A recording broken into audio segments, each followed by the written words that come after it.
Асыл дініміз исламдағы 5 парыздың бірі қажылық. Қажылық сөзінің тілдік мағынасы ұлық тұтқан нәрсеге талпыну және ниеттену, оны мақсат тұту деген ұғымды білдіреді.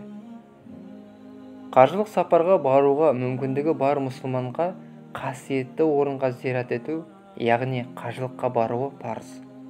Бұған қатысты қасиетті кітабымыз Құранда былай делінеді: соның өзі айқын мұғжиза, оның ішінде Ибраһимнің мақамы бар. Ол шаһарға кірген адам баласы қауіпсіз жағдайда болады. Жағдайы бар адамдар үшін Кағбаға барып, Алла алдында қажылық жасау парыз. Ал кімде-кім бұған сенімсіздік білдірсе, ақиқатында Алла күллі әлемге де мұқтаж емес. Алла тағала қалаған пендесін қажылыққа шақырады. Сондықтан қажылар Құдайдың қонағы болып саналады. Қазақ халқы қажылыққа барып келген кісіге ерекше құрмет көрсетіп, ілтипатын танытқан. Өйткені қасиетті Мекке мен Мадинаға барып келген кісіге құрмет көрсету Алланың діні мен ардақты пайғамбарымыз Мұхаммедке құрмет болып саналады. Ал ұлы сапарға барып келген кісі қажы деген атқа лайықты болған абзал. Қажылық сапары мұсылман баласын рухани кемелденуге, ойы мен көз қарасының түзелуіне үлкен әсер етеді. Өйткені пенде Аллаға жақындау ниетімен ұзақ сапарға бару үшін отанын тәрк етіп, бала шағасымен, ағайын туысымен уақытша болса да қоштасып, малы мен жиған дүниесін құрбан етіп, денсаулығы мен күш қайратын сарп етіп қажылыққа барады.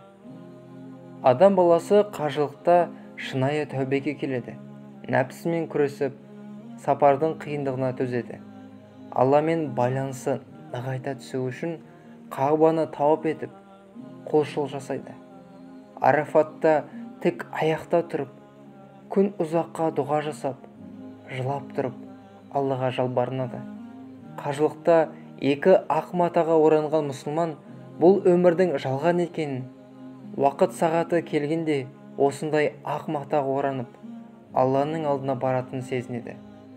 Бұл өмірден иманнан басқа ештеңе алып кете алмайтынын түсінеді.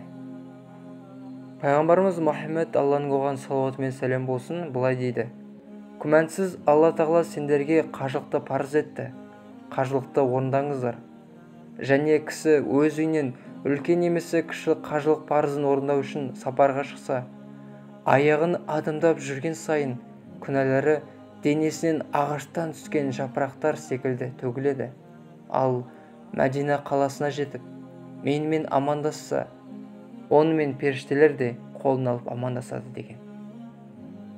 Тағы бір хадисте, кімде-кім Алла тағала ризашылығы үшін қажылық жасаса, жаман сөзден, жаман қылықтардан, күнәлардан сақтанса, анасынан туылғандай пәк болып қайтады деген. Сөзіміздің соңын пайғамбарымыздың мына сөзімен аяқтасақ: қабыл болған қажылықтың сыйы жәннат.